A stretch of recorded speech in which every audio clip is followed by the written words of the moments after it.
କାର୍ଯ୍ୟସ୍ଥଳ ଯୌନ ନିର୍ଯାତନା ଏକ ଶତ୍ରୁତାପୂର୍ଣ୍ଣ ପରିବେଶ ସୃଷ୍ଟି କରି ସମାନତାର ଅଧିକାର ଧାରା 14କୁ ଉଲ୍ଲଂଘନ କରେ, ଯେଉଁଠାରେ ବ୍ୟକ୍ତିମାନଙ୍କୁ ଲିଙ୍ଗ ଆଧାରରେ ଦୁର୍ବ୍ୟବହାର କରାଯାଏ ଏବଂ କାର୍ଯ୍ୟକ୍ଷେତ୍ରରେ ସେମାନଙ୍କର ସ୍ଥିତି ଏବଂ ସୁଯୋଗକୁ ଦୁର୍ବଳ କରେ।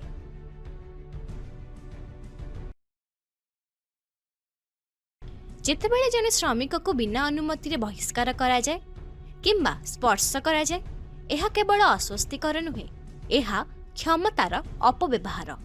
ଏହା ହେଉଛି କାର୍ଯ୍ୟସ୍ଥଳରେ ହେଉଥିବା ଯୌନ ଉତ୍ପୀଡ଼ନ ଯାହା ବ୍ୟକ୍ତିଗତ ସୀମାରେଖା ଉପରେ ଆକ୍ରମଣ କରିଥାଏ ଏବଂ ଏକ କାର୍ଯ୍ୟସ୍ଥଳୀ ସୃଷ୍ଟି କରିଥାଏ ଯେଉଁଠାରେ ଭୟ ବିଶ୍ୱାସର ସ୍ଥାନ ନେଇଥାଏ।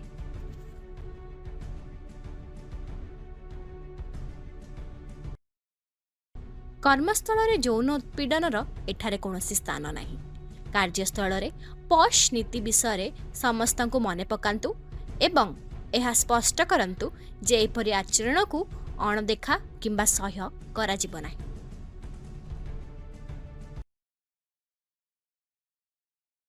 ପଶ୍ ଅଧିନିୟମ 2013 ଅନୁଯାୟୀ ଆଭ୍ୟନ୍ତରୀଣ କମିଟି ବା ଆଇସି ଗଠନ କରନ୍ତୁ।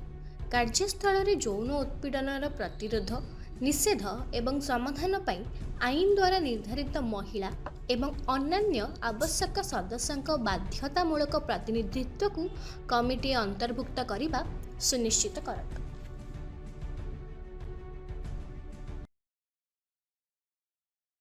ପଶ୍ ଅଧିନିୟମ 2013 ଅନୁଯାୟୀ ଯେକୌଣସି ମହିଳା ଯିଏ କାର୍ଯ୍ୟସ୍ଥଳରେ ଯୌନ ଉତ୍ପୀଡ଼ନର ସମ୍ମୁଖୀନ ହୁଅନ୍ତି ସେ ଅଭିଯୋଗ ଦାଖଲ କରିପାରିବେ। ଏଗୁଡ଼ିକ ମଧ୍ୟରେ କର୍ମଚାରୀ, ସ୍ଥାୟୀ ଏବଂ ଅସ୍ଥାୟୀ, ଇଣ୍ଟର୍ଣ୍ସ, ଚୁକ୍ତିଭିତ୍ତିକ କର୍ମଚାରୀ ଏବଂ ପରିଦର୍ଶକମାନେ ସାମିଲ ଅଛନ୍ତି। ଘଟଣାର 3 ମାସ ମଧ୍ୟରେ ଆଭ୍ୟନ୍ତରୀଣ କମିଟି କିମ୍ବା ସ୍ଥାନୀୟ କମିଟିକୁ ଅଭିଯୋଗ କରାଯିବା ଉଚିତ।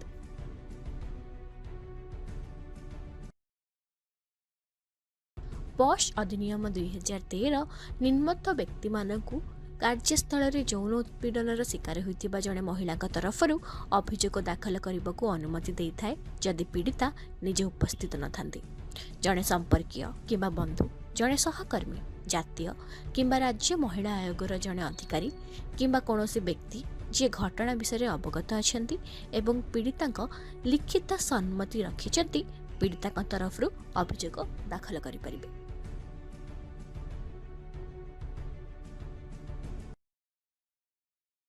ଅଭିଯୋଗ ପାଇବା ପରେ ଆଭ୍ୟନ୍ତରୀଣ କମିଟି 7 ଦିନ ମଧ୍ୟରେ ଉତ୍ତରଦାତାକୁ ସୂଚିତ କରିବା ଆବଶ୍ୟକ। ଏହାପରେ ଉତ୍ତରଦାତାଙ୍କୁ ଲିଖିତ ଉତ୍ତର ଦେବା ପାଇଁ 10 ଦିନ ସମୟ ମିଳିବ। ତୁରନ୍ତ ଯୋଗାଯୋଗ ଏବଂ କାର୍ଯ୍ୟାନୁଷ୍ଠାନ ସମାଧାନ ପ୍ରକ୍ରିୟାରେ ନିରପେକ୍ଷତା ଏବଂ ସ୍ପଷ୍ଟତା ସୁନିଶ୍ଚିତ କରିଥାଏ।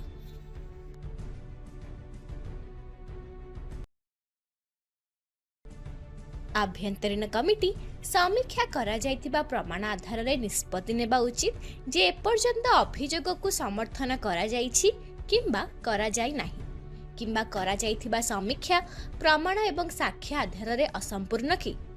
ଅଭିଯୋଗ ଗ୍ରହଣ କରିବାର 90 ଦିନ ମଧ୍ୟରେ ଏହା କରାଯିବା ଉଚିତ।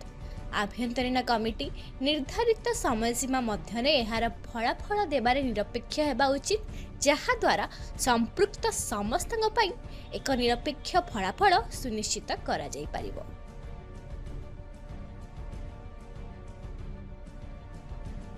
ଆପଣ ଜାଣନ୍ତି କି ପଶ୍ ଅଧିନିୟମ ଅନୁଯାୟୀ ଯଦି ଆପଣଙ୍କ କାର୍ଯ୍ୟସ୍ଥଳରେ 10 କିମ୍ବା ତାଠାରୁ ଅଧିକ କର୍ମଚାରୀ ଅଛନ୍ତି ତେବେ କାର୍ଯ୍ୟସ୍ଥଳରେ ଯୌନ ଉତ୍ପୀଡ଼ନର ପ୍ରତିରୋଧ, ନିଷେଧ ଏବଂ ସମାଧାନ ପାଇଁ ଏକ ଆଭ୍ୟନ୍ତରୀଣ କମିଟି ଗଠନ ହେବା ଆବଶ୍ୟକ। କିନ୍ତୁ ଯଦି 10ରୁ କମ୍ କର୍ମଚାରୀ ଅଛନ୍ତି ତେବେ ଆମେ କ'ଣ କରିବା? କିଛି ଚିନ୍ତା ନାହିଁ।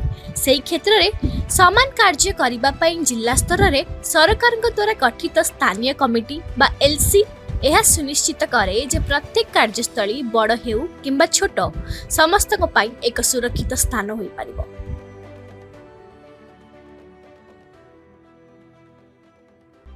ଆପଣ ଜାଣନ୍ତି କି ଆପଣଙ୍କ ଆଭ୍ୟନ୍ତରୀଣ କମିଟିରେ 50% ମହିଳା ସଦସ୍ୟ ରହିବା ଉଚିତ। ଏହି କମିଟିର ଅଧ୍ୟକ୍ଷ ଜଣେ ବରିଷ୍ଠ ପଦବୀରେ ଥିବା ମହିଳା ହେବା ଉଚିତ। ଏହି କମିଟିର ଜଣେ ସଦସ୍ୟ ଯୌନ ଉତ୍ପୀଡ଼ନ ସମ୍ବନ୍ଧୀୟ ପ୍ରସଙ୍ଗରେ ନିର୍ଦ୍ଦିଷ୍ଟ ଜ୍ଞାନ ଥିବା ଏକ NGOରୁ ହେବା ଉଚିତ। ଏହା ମଧ୍ୟ ଜାଣିବା ଗୁରୁତ୍ୱପୂର୍ଣ୍ଣ ଯେ ଆଭ୍ୟନ୍ତରୀଣ କମିଟି ସଠିକ୍ ତାଲିମ ପାଇଛି କି ନାହିଁ।